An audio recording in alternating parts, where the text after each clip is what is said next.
तो फ्रेंड्स आप भी स्टॉक मार्केट में पैसा लगाना चाहते होंगे और पैसा कमाना चाहते होंगे, ठीक है? सेफली कि पैसा स्टॉक मार्केट से सेफली पैसा कैसे कमाएँ, ठीक है ना? तो आज हम आपको बताएँगे आईपीओ और एफपीओ के बारे में। स्टॉक मार्केट में आईपीओ और एफपीओ में पैसा लगा के लिस्टिंग गेन कैसे हम पा सकते हैं, ठीक है ना? तो आज हम आईपीओ और एफपीओ के बारे में बात करेंगे। उससे पहले मैं आपको एक चीज़ बता दूँ कि ये जो वीडियो है, ये एजुकेशनल पर्पज़ के लिए बनाई गई है, ठीक है? Only for educational purpose, not for tips and trading tips, ठीक है ना? कोई भी investment and trading tips tips के लिए ये वीडियो नहीं है, ठीक है? तो कोई भी आपको इन्वेस्टमेंट करना हो या कहीं भी आपको ट्रेडिंग करना हो, कहीं भी इन्वेस्टमेंट करना हो, तो आप खुद से रिसर्च करें या अपने रिसर्च एनालिस्ट एनालिस्ट से क्या करें? कॉन्टैक्ट करें, ठीक है? उससे पहले बी स्टॉकर्स चैनल को सब्सक्राइब कर लीजिएगा और कमेंट कर दीजिएगा, लाइक कर दीजिएगा, ठीक है ना? और कमेंट कीजिएगा आपको नेक्स्ट वीडियो किस चीज़ पे चाहिए। तब तक हम बात करते हैं आईपीओ, एफपीओ के बारे में। आईपीओ एंड एफपीओ आपने ये नाम कहीं न कहीं सुना होगा। स्टॉक मार्केट में अगर आप काम कर रहे हैं, तो आईपीओ और एफपीओ का नाम कहीं न कहीं सुना होगा। आप जानते नहीं होंगे कि आईपीओ क्या होता है, एफपीओ क्या होता है। आज हम इसको एकदम सिंपल लैंग्वेज में आपको बताएँगे कि आईपीओ एक्चुअल में होता क्या है, एफपीओ एक्चुअल में होता क्या है, ठीक है? आईपीओ का मतलब होता है initial public offering, initial public offering. जब कोई प्राइवेट लिमिटेड कंपनी मतलब कोई भी प्राइवेट लिमिटेड कंपनी क्या करती है, पब्लिक लिमिटेड कंपनी में कन्वर्ट होती है, मतलब एक्सचेंज पे लिस्ट होती है। तो वो क्या करती है, मार्केट में अपना आईपीओ लाती है। मार्केट में अपना आईपीओ लाती है, इनिशियल पब्लिक ऑफरिंग, ठीक है ना? तो सिंपल इसको आईपीओ बोलते हैं, ठीक है? एफपीओ किसको बोलते हैं? फ्यूचर पब्लिक ऑफरिंग या फॉलो ऑन पब्लिक ऑफरिंग। यानी कि मान लीजिए आईपीओ आ गया किसी कंपनी का, एक्स-वाई-जेड कंपनी थी, उसका आईपीओ आ गया, ठीक है? वो ऑलरेडी लिस्टेड हो गई कंपनी में, ठीक है? अब उसको इन फ्यूचर में और भी ग्रोथ के लिए पैसा चाहिए उसको, ठीक है? तो वो क्या करेगी कंपनी? एफपीओ लेके आएगी, ठीक है? आईपीओ प्रोसीजर सेम रहेगा, सब कुछ सेम रहेगा आईपीओ के जैसे ही, बस नाम चेंज हो जाएगा एफपीओ, ठीक है ना? फॉलो ऑन पब्लिक ऑफरिंग हो जाएगा, ठीक है? वर्क सेम रहता है, कुछ चीज़ें डिफरेंस रहती हैं, आपको मैं आगे बताऊँगा। तो डिटेल में चलिए हम बात कर लेते हैं। सबसे पहले यहाँ पे आता है आईपीओ और FPO. IPO private limited to public limited, यानी कि आईपीओ कब आता है? जब कोई private limited company public limited company में क्या होती है? चेंज होती है, तो उसको हम आईपीओ बोलते हैं, ठीक है? यहाँ पे आप देख सकते होंगे। आईपीओ जो होता है, वो 2 प्रकार का होता है, फिक्स प्राइस आईपीओ और book building IPO. Fix price IPO क्या होता है, यहाँ पे समझिए। फिक्स प्राइस मान लीजिए कोई आईपीओ आया, एक्स वाई जेड कंपनी का आईपीओ आया, ठीक है? ₹100 इसका प्राइस रखा गया, इसका आईपीओ जो है ₹100 पे होगा। ये फिक्स प्राइस रहेगा कि ₹100 पे इसको बाई करना है, ठीक है ना? आईपीओ का जो एप्लीकेशन प्राइस होगा वो फिक्स रहेगा कि ₹100 पे ही इसको बाई करना है। तो आपका ये फिक्स रहेगा, फिक्स प्राइस। बुक बिल्डिंग क्या होगा? वही एक्स वाई जेड कंपनी मान लीजिए ₹100 से ₹120 के बीच में प्राइस बैंड तय करेगी। मतलब मिनिमम प्राइस बैंड इसका कितना होगा? ₹100 और मैक्सिमम प्राइस बैंड कितना होगा? ₹120। मतलब ये क्या बोलते हैं मार्केट में ₹100 से ₹120 पे ट्रेड कर सकती है। मतलब आप इसको खरीद सकते हैं, जितना पे कट ऑफ प्राइस लगा सकते हैं, खरीद सकते हैं। वैसे अधिकतर लोग हाई कट ऑफ प्राइस लगा के क्या करते हैं? हाई कट ऑफ प्राइस लगा के आईपीओ का एप्लीकेशन फाइल करते हैं, ठीक है ना? तो आप भी अगर आईपीओ कोई भी किसी भी आईपीओ का एप्लीकेशन डाल रहे हैं, तो हाई कट ऑफ प्राइस ही चूज़ कीजिए, ज़्यादा बेटर होता है, ठीक है ना? तो ये होता है 2 डिफरेंस फिक्स प्राइस और book building IPO. Fix price एक प्राइस पे डिपेंड रहता है, ठीक है? और बुक बिल्डिंग में उसमें एक बैंड दिया जाता है ₹100 से ₹120, ₹100 से ₹150, ठीक है? ऐसे होता है। नेक्स्ट होता है, ये आईपीओ किस लिए आता है, ठीक है? इंक्रीज़ बिज़नेस, इंक्रीज़ बिज़नेस मतलब ये किस लिए आईपीओ लेके आती है कोई कंपनी प्राइवेट लिमिटेड? मान लीजिए कोई प्राइवेट लिमिटेड कंपनी है, ठीक है? वो अपने बिज़नेस को इंक्रीज़ करना चाहती है, उसके लिए क्या करेगी? आईपीओ लेके आएगी, ठीक है? या एफपीओ लेके आएगी। लोन रीपेमेंट, ठीक है? अगला क्या? Loan repayment. मान लीजिए किसी कंपनी के ऊपर बहुत ज़्यादा डेब्ट है, बहुत ज़्यादा लोन है उसके ऊपर, तो वो लोन रीपेमेंट के लिए भी क्या करेगी? आईपीओ, एफपीओ लेके आएगी, ठीक है? न्यू प्रोजेक्ट या नया फैक्ट्री लगाने के लिए अगर कोई प्राइवेट लिमिटेड कंपनी है, अगर आईपीओ लेके आ रही है, उसको नया प्रोजेक्ट को स्टार्ट करना है, ठीक है? उसके बिज़नेस मॉडल में नया प्रोजेक्ट स्टार्ट करना या कोई नई फैक्ट्री लगाना चाह रही है, उसके लिए क्या करेगी? मार्केट में आईपीओ लेके आएगी। ब्रांड वैल्यू ब्रांड वैल्यू अगर उसको बनाना है, उसके लिए आईपीओ लेके आएगी, ठीक है? मतलब जो भी है उसकी company X Y Z limited company, वो चाहती है मेरी कंपनी एक ब्रांड के रूप में काम करे, ठीक है? एक ब्रांड वैल्यू उसका बहुत अच्छा ब्रांड वैल्यू हो, पूरे इंटरनेशनल मार्केट में वो जानी जानी रहे, ठीक है? तो उसके लिए आईपीओ लेके आएगी, ठीक है? अब जान लेते हैं आईपीओ का प्रोसेस क्या होता है। आईपीओ लाने का जो प्रोसेस होता है किसी कंपनी का, वो होता क्या है, ठीक है? सबसे पहले डीआरएचपी फाइल करेगी, डीआरएचपी मतलब draft red hiring prospectus. Draft red hiring prospectus आप सिंपल समझिए इसमें क्या-क्या होता है ड्राफ्ट रेड हायरिंग प्रोस्पेक्टस में। ये देखिए, सबसे पहले ड्राफ्ट रेड हायरिंग प्रोस्पेक्टस में क्या होता है? Business model. बिज़नेस मॉडल मतलब जो भी कंपनी आईपीओ लेके आ रही है, उसका बिज़नेस मॉडल क्या है? ठीक है? उस कंपनी का बिज़नेस मॉडल क्या है? क्या बिज़नेस करती है? किस तरीके का बिज़नेस करती है? वो उस प्रोस्पेक्टस में बताएगी। प्रमोटर्स का डिटेल मतलब जो भी उस कंपनी के प्रमोटर्स हैं, उनका डिटेल्स उसमें प्रोस्पेक्टस में देगी, ठीक है? फाइनेंशियल स्टेटमेंट, रेवेन्यू कितना कर रही है, प्रॉफिट कितना कर रही है, उसके ऊपर कर्जा कितना है, डेब्ट कितना है, ठीक है? रिजर्व कितना रखी है, मतलब जो भी फंडामेंटल्स होगा, वो सारी उस प्रोस्पेक्टस में डीआरएसपी में जो फाइल करेगी सेबी के पास, डीआरएसपी सेबी के पास ही फाइल होता है, ठीक है ना? ये याद रखिएगा। तो जो डीआरएसपी सेबी के पास फाइल करेगी, तो वो सारी चीज़ें उसमें ये बताएगी, ठीक है? नेक्स्ट आईपीओ जो मनी यूटिलाइजेशन परपेज, जो भी आईपीओ लेके आ रही है, ठीक है, उस पैसे को कहाँ यूटिलाइज करेंगे, मतलब उस पैसे को यूटिलाइज करने का उद्देश्य क्या है उस कंपनी का, ठीक है। तो ये सब उसमें बताएगी, उस डीआरएसपी फाइल करेगी, उसमें ये सारी चीजें बताएगी। रिस्क फैक्टर क्या है, नेक्स्ट क्या है हमारा रिस्क फैक्टर, उस डीआरएसपी में रिस्क फैक्टर देगी कि उस कंपनी का रिस्क फैक्टर क्या है, ठीक है, वो सारी चीजें उसमें डिटेल में बताएगी, ठीक है। Share holding pattern, share holding pattern क्या है कंपनी में, प्रमोटर्स के पास कितना परसेंट का शेयर है, और भी जो उसमें है रिटेल इन्वेस्टर, एफआईआई हो गया, डीआईआई हो गया, तो इनके पास क्या है, कितने परसेंट का शेयर है, ठीक है, ये सब बताएगी। तो डीआरएसपी आप समझ गए होंगे, DRSP file draft made hiring prospectus. तो सबसे पहला काम क्या है, डीआरएसपी फाइल करना। दूसरा काम सेबी का अलॉटमेंट मिलना, मतलब सेबी क्या करेगी, उसको अलॉट कर देगी कि ठीक है भैया, आपका हर चीज सही है, आप ला सकते हैं आईपीओ, तो आप मार्केट में आईपीओ लेके आइए, ठीक है। ये सेबी क्या करेगी, अलॉट कर देगी, तो आईपीओ आप लाने के लिए एलिजिबल हो जाएंगे। एलिजिबिलिटी मतलब आपको दे देगी। इन्वेस्टर एंड पब्लिक अप्लाई और फिल एप्लीकेशन। अब जो इन्वेस्टर होंगे वो और पब्लिक होगी, वो क्या करेगी, अप्लाई करेगी उस आईपीओ में, एप्लीकेशन फाइल करेगी, मतलब एप्लीकेशन फिल करेगी, ठीक है। जब आईपीओ मार्केट में आ जाएगा तो पब्लिक क्या करेगी, अप्लाई करेगी, इन्वेस्टर क्या करेंगे, उसको उसमें अप्लाई करेंगे। उसके बाद शेयर अलॉट होगा, जिस भी आईपीओ में पब्लिक या इन्वेस्टर क्या किए होंगे, एप्लीकेशन फाइल किए होंगे, उसका शेयर क्या होगा, अलॉट होगा, ठीक है। उसके बाद एनएससी और बीएससी पे क्या होगा, लिस्ट होगा। जब एनएससी और बीएससी पे लिस्ट होगा तो वहां पे लिस्टिंग गेन इन्वेस्टर को और पब्लिक को मिलेगी, ठीक है ना। तो आई होप आपको ये समझ में आ गया होगा। अब आगे चलते हैं हम, एफपीओ क्या होता है, ठीक है। एफपीओ सेम आईपीओ जो शुरू में मैं बताया, वो आप जान ही लोगे कि ये क्या होता है। ये किस लिए लाता है, यहाँ पे आप समझिए। बिजनेस एक्सपेंशन, मतलब ऑलरेडी कोई बिजनेस कर रही है कंपनी, ठीक है, वो अपने बिजनेस को और एक्सपेंड करना चाहती है और बढ़ाना चाहती है, ठीक है।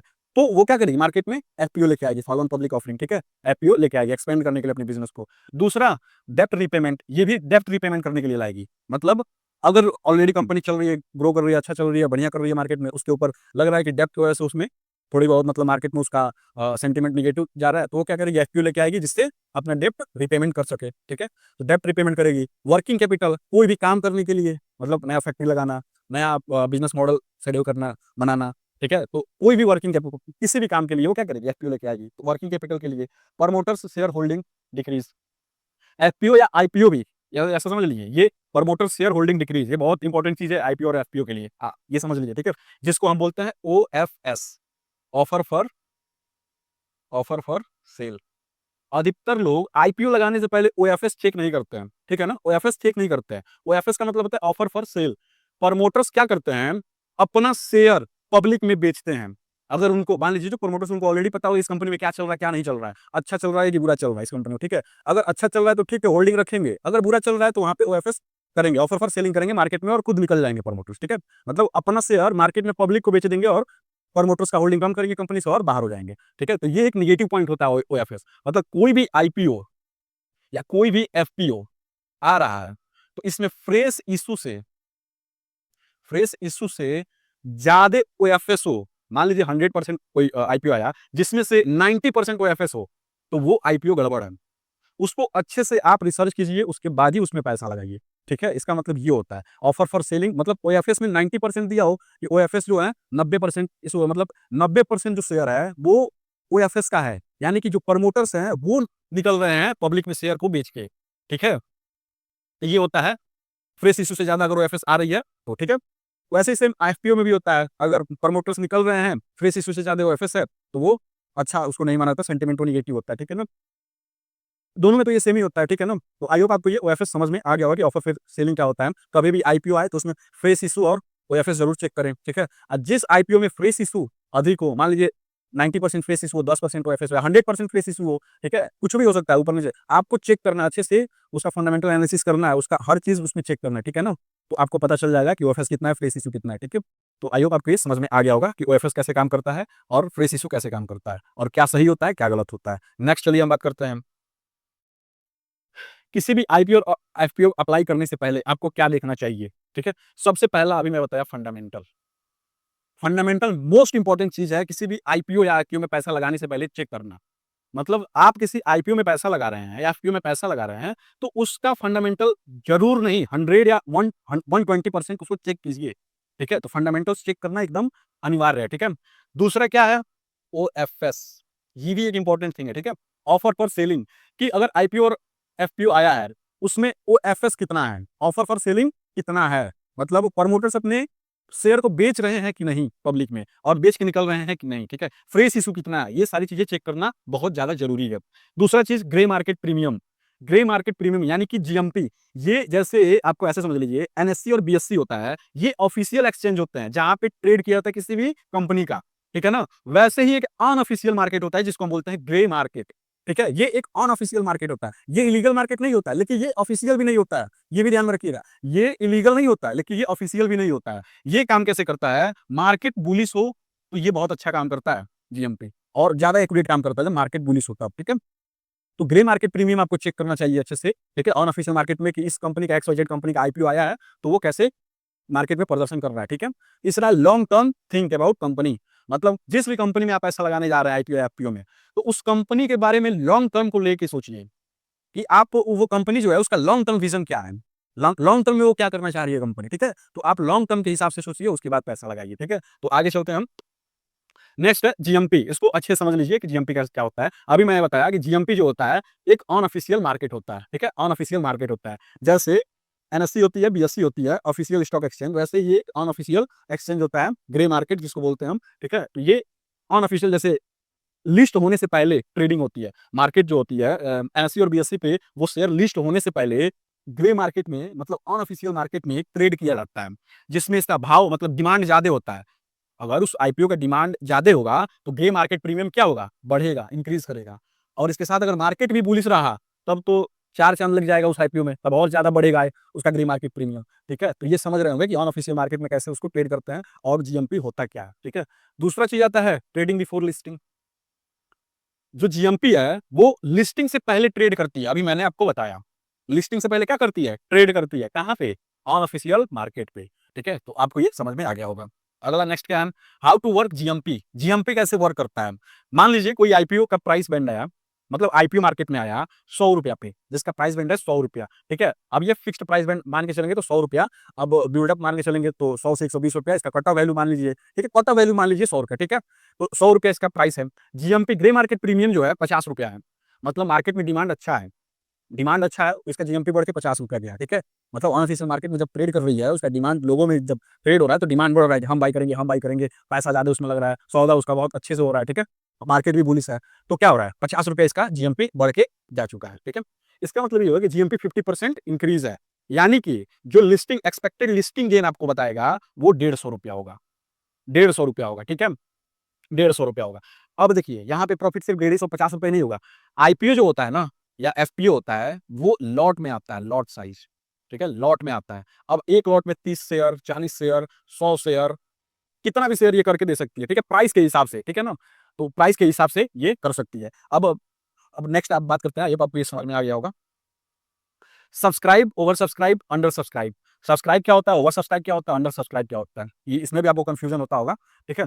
सब्सक्राइब का मतलब ये होता है कि 1 लाख का शेयर है, एप्लीकेशन 1 लाख पड़ा, मतलब किसी कंपनी का 1 लाख का शेयर है, मतलब नंबर ऑफ शेयर 1 लाख है, नंबर ऑफ शेयर कितना है, 1 लाख। मतलब कोई XYZ कंपनी अपना आईपीओ 1 लाख शेयर के साथ मार्केट में उतारी, और जो एप्लीकेशन आया उस कंपनी के पास वो 1 लाख ही आया, 1 लाख ही आया, उसको बोलेंगे सिर्फ सब्सक्राइब हुआ, कि टोटल उसका शेयर क्या हुआ, मार्केट में सब्सक्राइब हो गया, बिक गया, ठीक है। तो 1 लाख शेयर उसका मार्केट में चला गया। ओवर सब्सक्राइब का मतलब क्या होता है, मार्केट में तो 1 लाख शेयर उतारा, 1 लाख शेयर मार्केट में उतारा, ठीक है, लेकिन ओवर सब्सक्राइब हो गया, एप्लीकेशन उसके पास कितना पहुंचा, 5 लाख शेयर का। भाई मार्केट में तो वो 1 ही लाख शेयर उतारा था, लेकिन उसके पास एप्लीकेशन कितना आया, 5 लाख शेयर का आया। इसका मतलब क्या हुआ, वो ओवर सब्सक्राइब हो गया, मतलब जितना उसके पास शेयर नहीं है उससे ज्यादा उसके पास क्या आ गया, एप्लीकेशन आ गया, तो इसका मतलब ओवर सब्सक्राइब हो गया। अंडर सब्सक्राइब का मतलब 1 लाख शेयर मार्केट में उतारा, 60,000 या 50,000 ही सब्सक्राइब हुए, 40,000 शेयर उसके बिके ही नहीं, मतलब बहुत गंदा शेयर था, बहुत बेकार आईपीओ था, इसकी वजह से 60,000 या 50,000 ही उसके बिक पाए, बहुत मतलब उसका प्रदर्शन अच्छा नहीं था, ठीक है। तो ये हो गया अंडर सब्सक्राइब, ठीक है। ओवर सब्सक्राइब का मतलब बहुत बेस्ट कंपनी थी, अच्छा कंपनी थी, ठीक है। जैसे टाटा टेक का आया था, ठीक है, डॉम्स का आया था, और भी बीसीसीएल का भी हाल ही में आया है, ठीक है। तो ऐसे ऐसी शेयर ओवर सब्सक्राइब बहुत ज्यादा होती है, ठीक है ना, जो अच्छी फंडामेंटल्स होती हैं, अच्छा जीएमपी रहता है, मार्केट बुलिश रहता है, कभी कभी मार्केट बुलिश नहीं भी रहता तब भी अच्छा खासा सब सब्सक्रिप्शन चला जाता है, ओवर सब्सक्राइब चला जाता है, ठीक है। जैसे बीसीसीएल ओवर मार्केट गिर रहा है उसके बाद भी उसका 95% का जीएमपी ग्रे मार्केट प्रीमियम पे लिस्ट हुआ, ठीक है। वो ओवर सब्सक्राइब 134% का हुआ था, ठीक है। तो 100% के बाद 34 गुना और ज़्यादा हो गया था, ठीक है। आपको ये समझ में आ रहा होगा। अब नेक्स्ट बात कर लेते हैं हम कि who can apply in IPO and FPO. IPO और एफपीओ में कौन कौन अप्लाई कर सकता है। सबसे पहले आता है RII, retail individual investor. Retail individual investor जो होते हैं ये अप्लाई कर सकते हैं आईपीओ और एफपीओ में। इनके लिए मिनिमम कोटा डिसाइड होता है, रिजर्व होता है 35%, मिनिमम 30-35% रिजर्व होता है, ठीक है।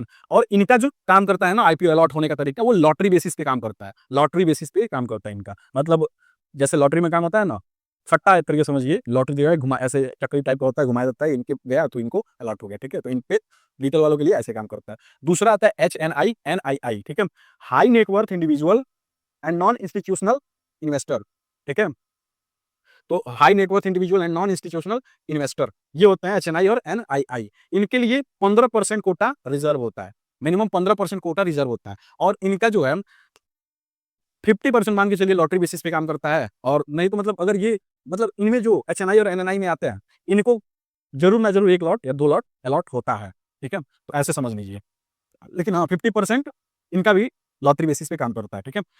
और इसमें होते हैं बिग HNI, SHNI, मतलब बिग हाई नेटवर्थ इन्वेस्टर, और स्मॉल हाई नेटवर्थ इन्वेस्टर होते हैं, ठीक है। मतलब जिनके पास बहुत ज्यादा पैसा हो, 2,000 करोड़, 3,000 करोड़, 50,000 करोड़, 100,000, 100 मतलब ऐसे 1,000 करोड़, 2,000 करोड़, 50,000 करोड़ ऐसे हो इसके पास पैसा, ठीक है। तो वो बिग HNI में आ जाएंगे। SHNI में जिसके पास 1 करोड़, 2 करोड़, 3 करोड़, 4 करोड़, 5 करोड़, 10 करोड़, मिनिमम 10 करोड़ तक उनके पास पैसा हो, ठीक है। तो स्मॉल HNI में वो आ जाएंगे, ठीक है।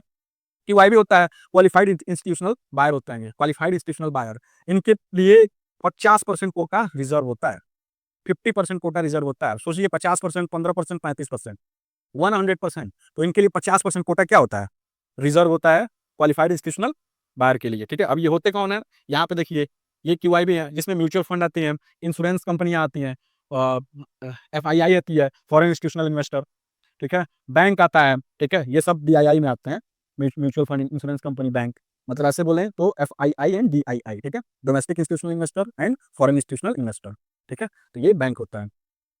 उसके बाद आता है एंकर इन्वेस्टर आता है।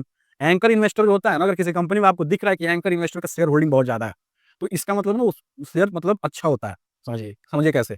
एंकर इन्वेस्टर बहुत ज्यादा रिसर्च करके, बहुत अच्छे से उस डीपली रिसर्च करते हैं, उस कंपनी के बारे में देखते हैं, उसके बाद उस शेयर होल्डिंग लेते हैं। वो कब लेते हैं, वो आईपीओ आने के 1 दिन पहले उसमें बाइंग करते हैं, ठीक है। एंकर जो इन्वेस्टर होते हैं इनके लिए अलग कोटा बनाया जाता है, अलग से इनके लिए लाया जाता है एंकर इन्वेस्टर के लिए शेयर, ठीक है। तो ये पहले बाई करते हैं। आपको दिखेगा कि एंकर इन्वेस्टर जब आईपीओ आएगा ना, उसमें डिटेल्स में आपको दिखेगा कि कितने परसेंट कितना इनके पास होल्डिंग है।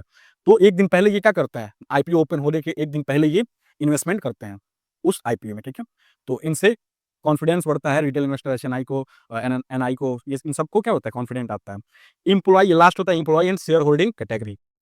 ये एक रिटेल कैटेगरी भी माना जाता है और HNI तो कैटेगरी भी माना जाता है, ठीक है। इसमें बड़े इन्वेस्टर भी आते हैं, रिटेल भी आते हैं, क्योंकि भाई कंपनी के जो भी शेयर होल्डर्स होते हैं, जो भी इंप्लॉय होते हैं, उनके लिए एक अलग कोटा डिसाइड किया जाता है, जिसमें कंपनी के इंप्लॉय और एग्जिस्टिंग शेयर होल्डर जो पहले से शेयर होल्डर हैं, ठीक है। तो उनके लिए पहले से शेयर होल्डर है ये, जैसे कि पहले से शेयर होल्डर, आप समझ रहे हो कि भाई नया आईपीओ हो तो कैसे पहले से शेयर होल्डर होगा, तो ये भी मैं समझा दे रहा हूं आपको।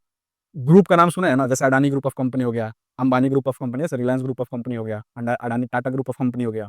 तो ये सारी कंपनियां अकेले काम नहीं करती हैं, अकेले एक ही कंपनी के दम पे काम नहीं करती। जैसे अडानी को ले लीजिए, अडानी के पास एक कंपनी थोड़ी है, ये कई सेक्टर में काम करती है, IT फील्ड में भी काम करती है, रिन्यूएबल एनर्जी फील्ड में भी काम करती है, पावर में भी काम करती है, ठीक है। और क्या बोलते हैं, मिनरल्स में भी काम करती है, ठीक है। वैसे टाटा ये IT सेक्टर में TCS हो गया उसका, क्या बोलते हैं, ऑटोमोबाइल में भी काम करती है। मतलब कई सारी कंपनियां हैं एक अडानी के पास, तो इसको बोलेंगे अडानी ग्रुप ऑफ कंपनी। अब मान लीजिए अडानी के पास XYZ एक कंपनी है, ठीक है। आप पहले से इसके शेयर होल्डर हैं, अडानी के पास एक और प्राइवेट लिमिटेड कंपनी जो अभी मार्केट में लिस्ट नहीं है, मार्केट में क्या लिस्ट नहीं है, वो लिस्ट करना चाहती है मार्केट में, कंपनी उसका आईपीओ लाना चाहती है। आप XYZ कंपनी के शेयर होल्डर हैं। ABC एक कंपनी है जो लिस्ट नहीं है, ABC एक कंपनी है अडानी के पास जो लिस्ट नहीं है, वो आप इसके शेयर होल्डर हैं। जब इसका आईपीओ आएगा ना, तो आपको as a share holder quota में आपको जगह मिलेगा। मतलब आप 2 जगह अप्लाई कर सकते हैं, पहला तो रिटेल कैटेगरी में, रिटेल कोटा में, दूसरा दूसरा किस में, अरे दूसरा शेयर होल्डिंग कोटा में, ठीक है। तो पहला रिटेल कोटा में, दूसरा शेयर होल्डिंग कोटा में अप्लाई कर सकते हैं। तो इस तरीके से नए फ्रेश आईपीओ जो आती हैं उसमें ये काम करता है, कंपनी एम्प्लॉइंग वाला और एग्जिस्टिंग शेयर होल्डिंग वाला, ठीक है ना, ये कैटेगरी काम करता है। एफपीओ आता है तो आप ऑलरेडी उस कंपनी के शेयर होल्डर होंगे, तो आपको आपके आप समझ सकते हैं कैसे वर्क करेगा, ठीक है। ये तो आई होप आपको ये समझ में आया होगा। अब हम आगे बढ़ते हैं।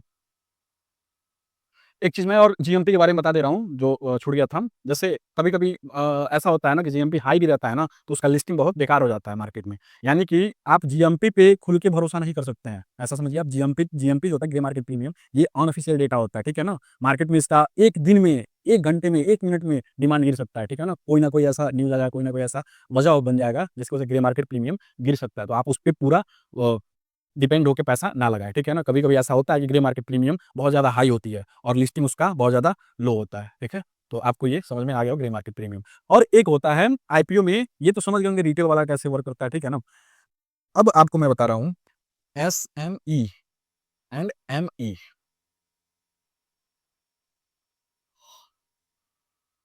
SME IPO and ME IPO. SME का मतलब होता है small and main board IPO. ठीक है? ये हमेशा आईपीओ में ही आपको दिखेगा। जब कोई भी कंपनी आपको प्राइवेट लिमिटेड से पब्लिक लिमिटेड, यानी कि जब प्राइवेट लिमिटेड से पब्लिक लिमिटेड होगी, यानी कि उसका आईपीओ आएगा, मतलब नया-नया कंपनी होगी, वो लिस्ट करना चाहती है मार्केट में और छोटी कंपनी होगी, ठीक है? तो एसएमई में वो लिस्ट करेगी, ठीक है? और ये हमेशा आईपीओ में ही होगा, फ्रेश आईपीओ जो होता है ना, ये एफपीओ में नहीं होगा। इनिशियल पब्लिक ऑफरिंग में ही ये एसएमई काम करेगा, ठीक है? तो आई होप आपको ये एसएमई वाला कॉन्सेप्ट समझ में आएगा। अब ये कैसे वर्क करेगा ये भी समझ लीजिए। बहुत सारी ऐसी कंपनियाँ होती हैं, जो छोटी कंपनियाँ होती हैं, ठीक है? जिनका अ मार्केट कैप जो होता है, मार्केट कैप एंड वैल्यूएशन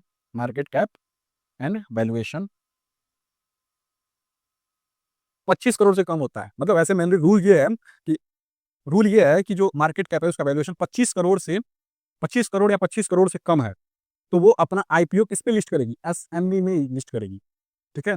इसमें भी रिटेल कैटेगरी होता है, लेकिन इसका प्राइस जो होता है ना, इसके लॉट साइज़ बहुत बड़े होते हैं। कम से कम 1000, 2000, 4000, 5-5 हज़ार, 10-10 हज़ार एक लॉट में इसके शेयर आते हैं। मतलब आपको इसमें पैसा लगाने के लिए कम से कम लाख रुपया से ऊपर चाहिए। 1 लाख, 2 लाख, 3 लाख रुपया, मिनिमम तो आपको 5 लाख रुपया आपको एसएमई आईपीओ में पैसा लगाने के लिए चाहिए। क्योंकि ये आईपीओ जो होता है ना, बहुत ज़्यादा रिस्की होता है एसएमई, ठीक है? स्मॉल एंड मीडियम एंटरप्राइजेज़ जो होता है, ये बहुत ज़्यादा रिस्की होता है। क्यों ऐसा होता है? क्योंकि पहले तो ये छोटी कंपनियाँ होती हैं, ठीक है? मतलब इनको बोलते हैं छोटी कंपनियाँ या पेनी स्टॉक तो नहीं बोल सकता अभी, लेकिन छोटी कंपनियाँ होती हैं। इन पे ज़्यादा भरोसा नहीं होता है मार्केट पे। ये आती हैं, चली जाती हैं, लिस्ट होती हैं, डीलिस्ट भी होती हैं। कितनी कंपनियाँ लिस्ट होने के बाद भी डीलिस्ट हो जाती हैं, ठीक है? तो ये उन उन कैटेगरीज़ में आती हैं, जिन पे भरोसा नहीं कर सकते हैं। और एक चीज़ और है, इसमें जो बड़े प्लेयर्स होते हैं, जो बड़े इन्वेस्टर होते हैं, उनको रोकने के लिए एक टाइम पीरियड सेट की करती है कंपनी कि अगर आप इसमें इन्वेस्ट कर रहे हैं, तो मिनिमम 6 महीना आपको होल्ड करना पड़ेगा। 6 महीना इसमें आपको होल्ड तो करना ही पड़ेगा। आप इसको तुरंत बेच नहीं सकते ऐसे में। ये सिर्फ़ तुरंत बेचने का मतलब छूट किसको मिलता है? रिटेल इन्वेस्टर जो होते हैं उनको मिलता है, ठीक है ना? जो बड़ी-बड़ी कंपनी एसएनआई हो गया, एनआईए हो गई, क्यूआईबी हो गया, एंकर इन्वेस्टर हो गए, इनको नहीं मिलता है, ठीक है? तुरंत बेचने का। तो आई होप आपको ये समझ में आएगा एसएमई कैसे वर्क करता है। मिनिमम इसके लिए 25 करोड़ का मार्केट कैप या वैल्यूएशन चाहिए, तब जाके आप एसएमई में लाएँगे। अगर इससे ज़्यादा है 100 करोड़, अब कई सारी आप देखे होंगे 100 करोड़ के पास भी 100 करोड़ के पास भी 100 करोड़ का भी मार्केट कैप या वैल्यूएशन इसका होगा, तब भी ये किसमें लाते हैं? एसएमई में लाते हैं। ये करते क्या है, 75 करोड़ का paid up and card up capital आप सुने होंगे, ये बहुत ज़्यादा हाई हो जाएगा। ये इसमें अब बताएँगे तो आपको बहुत ज़्यादा डिटेल में जाना पड़ेगा कैसे वर्क करता है। तो ऐसे समझिए card up and paid up capital. Paid up में क्या करती है? 25 करोड़ डाल देगी, कहने के लिए 100 करोड़ हो जाएगा। कार्ड अप में 75 करोड़ डाल देगी। अब उसको 75 करोड़ किसमें चला जाएगा? कार्डअप में चला जाएगा। उसका टोटल वैल्यूएशन तो 100 करोड़ हो जाएगा, लेकिन कार्डअप में कितना चलेगा? 75 करोड़। 25 करोड़ पेडअप में हो जाएगा। अब 25 करोड़ पेडअप में होने का मतलब हुआ कि जो उसका वैल्यूएशन टोटल बन रहा है वो 25 करोड़ का बन रहा है। तो ये इतना दिखाएगा, डीआरएसपी फाइल करेगी 25 करोड़ पे और एसएमई में क्या करेगी? लिस्ट कर देगी। देखिए पेडअप एंड कार्डअप इसके बारे में बताऊँगा तो बहुत ज़्यादा लंबा वीडियो हो जाएगा, ठीक है? ऐसे सिंपल समझिए कैसे, इतना आपको जानने की ज़रूरत नहीं है एसएमई के बारे में, क्योंकि वैसे भी आप रिटेल इन्वेस्टर हैं, ठीक है? तो एसएमई आपको समझ में आ गया होगा। अब मेन बोर्ड जो आईपीओ है, मेन बोर्ड एंटरप्राइजेज़ जिसको हम बोलते हैं, इसके पहले जो भी चीज़ें मैंने बताया, ये सारी मेन बोर्ड आईपीओ में आती हैं, ठीक है? इनका जो लॉट साइज़ होता है 20 का होता है, 25 का होता है, 15 का होता है, 10 का होता है। मैक्सिमम इसका प्राइस आता है 13,000, 14,000, 15,000, 16,000 मैक्सिमम प्राइस आता है, जिसमें रिटेल भी क्या कर सकते हैं? भाग ले सकते हैं, ठीक है? तो आई होप आपको ये समझ में आएगा एसएमई और एमई इंटरप्राइज मतलब जो भी small and main board enterprises और मैन बोर्ड इंटरप्राइजेस, ठीक है। अब क्या छूट रहा है इसमें आपको मैं समझा दूँ। एफपीओ में ये छूटा था डायलेटिव एफपीओ एंड नॉन डायलेटिव एफपीओ बताना। डायल्यूटिव एफपीओ का मतलब होता है न्यू शेयर इशू हो रहा है, ठीक है। मतलब एफपीओ भी आता है तो उसमें न्यू शेयर इशू करती है, मतलब एफपीओ में डायलेटिव एफपीओ ऐसे काम करता है। इसमें ईपीएस कम हो जाता है, अर्निंग पर शेयर जो होता है कम हो जाता है, क्योंकि शेयर जो होता है नंबर ऑफ शेयर बढ़ जाता है, ठीक है। तो इसलिए ईपीएस कम हो जाता है, ठीक है।